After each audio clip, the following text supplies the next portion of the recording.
No matter how bad you think your posture is, chances are I have it worse. I have some scoliosis, but I actually have a more very severe kyphosis, an 85-degree curvature in my spine creating a forward neck.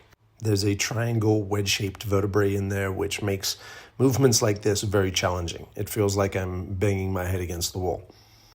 But I don't bang my head against the wall. I place the back of my head on the wall, I activate and elongate with my glutes, and I breathe deeply and slowly into the back of my diaphragm as I let go of very, very deep-seated tension in the upper middle back. The arms sliding up and down help me become aware of any tension that I may be holding. You can hold your hands in front of you if that's too advanced. I'm slowly practicing towards a handstand. A handstand requires a certain level of strength and chains of strength that are coordinated together along the front and the back of my body. The process of building those chains of strength provide a lot of alignment. This is one of my top current favorites for correcting kyphosis. It's known as the sternum pull-up.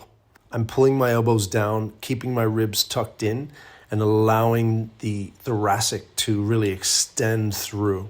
I'll explain that again more simply in a moment. I could bang out 5 or 10 of these types of pull-ups real quick, but that's not what this is about. I'm here to go deeper and slower into this movement. I'm using assistance so I can go even deeper. From the deep hang, I've slowly activated my wide pull-up. My elbows could be a bit more narrow here. So my elbows are pushing down. My chest is opening, but I am keeping my ribs tucked in at the front so they're not flaring out. My core is very deeply engaged. Let's do it again from the beginning. I'm aware to which parts of my body are relaxed and which parts are in tension. I focus pulling my elbows down. My chest is open and leading the movement upwards. I'm allowing my back to arch. I'm wriggling out the tension that builds in my hip as I go into this new range of motion. Everything that is not in tension in my body, I surrender to gravity. This creates elongation and alignment. The intention I have to pull myself up begins to apply a counter force to the kyphotic forward neck posture. In order to generate force in this position, the kyphotic curve in my mid-thoracic around my T10 must reverse. It must extend in order to be able to generate strength in that position. Perfect. I feel and I hear my myofascial structure change and crumple as I force through this movement. It sounds like an aluminum can crumpling, a kind of sound. It feels like I'm trying to push through a wall, but I push as much as I can anyway. During rest periods, I often train completely different or opposite parts of my body. Don't underestimate how much your calves are important for not only being the heart of your lower body, the muscles that when you walk pump blood and circulate blood around your lower body, just like your heart does for your upper body. If you have a tight upper back or shoulders, pay attention to the feet and calves because the whole body is connected. So do these standing calf raises and mind your head posture as you do it. Okay, this is a superhero sky punch. Imagine Thor picking up the hammer and shooting into the sky. This was inspired from a functional patterns movement. Pay attention to the details in this movement. It will provide amazing kyphosis correction. I'm getting major clicks of alignment in that last little section of the movement. This movement sends a torquing spiral of strength and tension up the body. It's like you're wringing yourself out like a tube of toothpaste. Again, the slower, the better. Don't just bang out reps. Slow down and pay attention here. Feel the weight in your hand. Feel your feet and your legs begin to generate force as you curl your arms upwards. Allow your back leg to go forward naturally as it needs to support your strongest punch upwards. Listen again. Feel the weight in your hands. Feel your feet respond to that weight. Feel your legs respond to that weight. As you punch upwards, allow your back foot to go forward for balance as you punch into the sky. The final inches of that punch are incredibly valuable. Let's go again.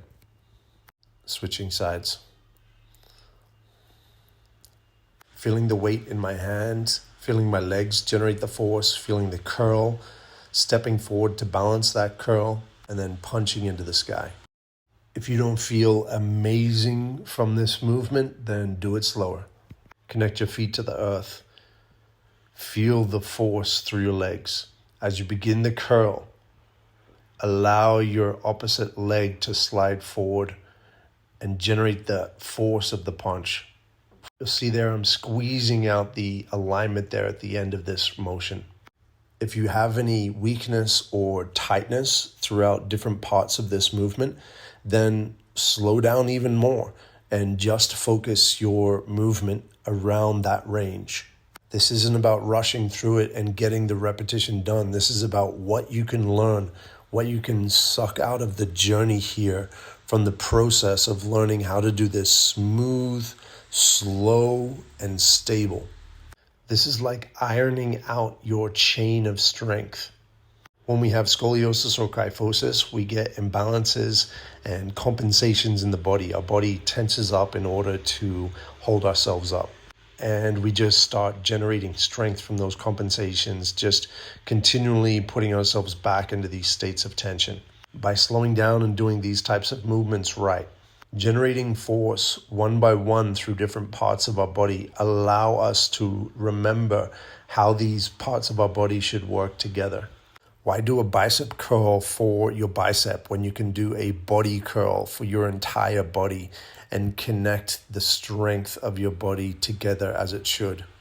That is what we call holistic strength. Okay, this one is a human garage fascial maneuver. Right leg over the left leg, right arm under the left armpit. Head goes to the right, tongue goes to my right cheek as I'm bending and leaning forward. I am literally wringing myself out like a towel. We have myofascial wetsuits that wrap our entire body. They're wrapped around every organ. They're under from our toes to our tongue. So if you were in a wetsuit and your wetsuit was all crinkled and crumpled, how would you smooth it out? Well, you can kind of pull it and move it. Sometimes just by wriggling around and moving your body, you can get the wetsuit smooth and even again. This entire workout is showing you different ways to do exactly that. And this maneuver in particular really helps you get into the hips to unlock any of the fascial tightness that may be there. The hips take so much of the load when we have imbalances like scoliosis and kyphosis. Unlocking your best posture has to involve unlocking your hips. And by unlocking, I don't mean just passively stretching and making them flaccid and unstable. I mean the ability for your hips and your legs to have strength, stability, and smoothness through different ranges of motion. Just like when we walk and when we run, you'll see here that my upper body is rotating to the right, my lower body is rotating to the left. My hands are switching from pronated to supinated in order to exaggerate the rotation that's happening in my body. Our body moves in spirals. Poor posture blocks out our midsection and prevents that spiral rotation from happening. The way out is moving through it and generating strength through it. We have spiral bands from the left foot to the right hand and from the right foot to the left hand. Practice with them in mind. Okay, let's go at that kyphosis and forward neck again. I'm in a hip hinge here, breathing deep into the back of the diaphragm. I retracted my shoulder blade and I'm slowly doing a vertical raise. And as I feel resistance in that, I know that's where my gains are about to come from. My old myofascial posture is restricting me through that movement, but I push through anyway. And I get alignment gains from doing it. Okay, watch the shoulder retraction here first. Going a little deeper here just to be able to exaggerate and feel the beginning range of the movement. They're locking in the shoulder retracted and then vertically raising, aiming to get that arm above my ear. As I hit the restriction in the myofascial structure, I push through anyway and actually continue it vertically upwards into a similar position that we were in for the superhero sky punch. Let me do that again. I kind of freestyled that one. Okay, retracting the shoulder blade and then vertically raising the arm.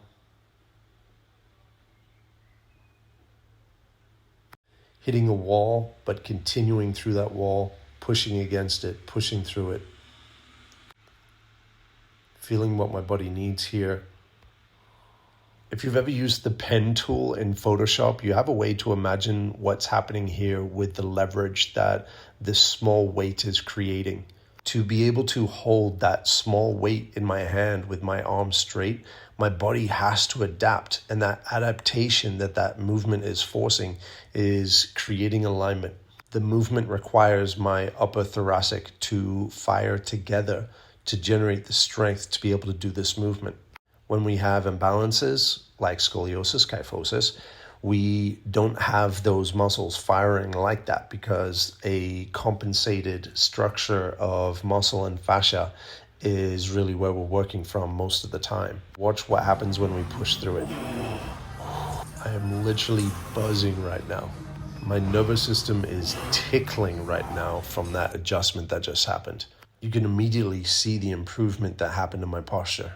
The reason why when you just do wall slides and door frame stretches don't work is because they don't really change your myofascial structure.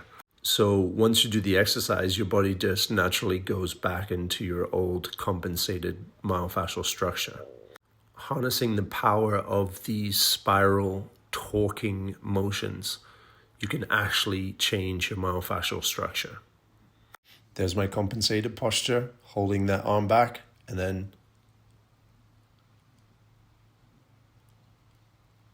pushing through it. It takes practice, but you'll realize that your restrictions and limitations are not actually your restrictions and limitations. Your body is organic and in a constant state of change. Even our bones are alive. They change and grow much slower, just like a tree, but they are in a constant state of change as well. Just because I have a triangle-shaped vertebrae which has fused my spine structurally into a position doesn't mean that I'm not going to try to elongate and align that. As I build a higher and more aligned myofascial structure, I know that I'm applying force differently on that bone. I'm playing a game now that will serve me for the rest of my life. Let's wrap up with a hip hinge and postural pyramid. Many people that I work with their posture have underactivated glutes. Their lower back and hamstrings are doing all the work of holding their posture up. This pose right here is designed to help your glutes take the majority of gravity right now. Make sure you feel the weight in your glutes, not your hamstrings and lower back here. So the second part of your posture pyramid after your glutes is the lower abdominals. As if someone would punch you in your lower stomach, you brace and push your pelvis down with your lower abdominals. As your knees soften and bend, we're now going to elongate on the top of our spine by extending the thoracic. Just like the sternum pull-up, extending through the middle upper part of the thoracic, the middle upper back, opening the chest, but keeping the front of the rib cage from flaring up the ribs. So the bottom of your rib cage at the front is tucked in, feeling elongation through the back of the head, and taking deep inhales into the back of the diaphragm. The position takes the spine out of compression, and by breathing expansively into the back of the diaphragm, you are creating space, elongation, and alignment. These are the fundamentals of building a better posture. You're able to elongate those 3 points of the postural pyramid by breathing deeply, expansively. When you do this enough, when you make a statement to your body that this is how you will be holding your posture, the temporary becomes permanent. The habitual becomes you. Thank you for taking the time to prioritize your health, to make a statement to your body that you will be holding a higher self.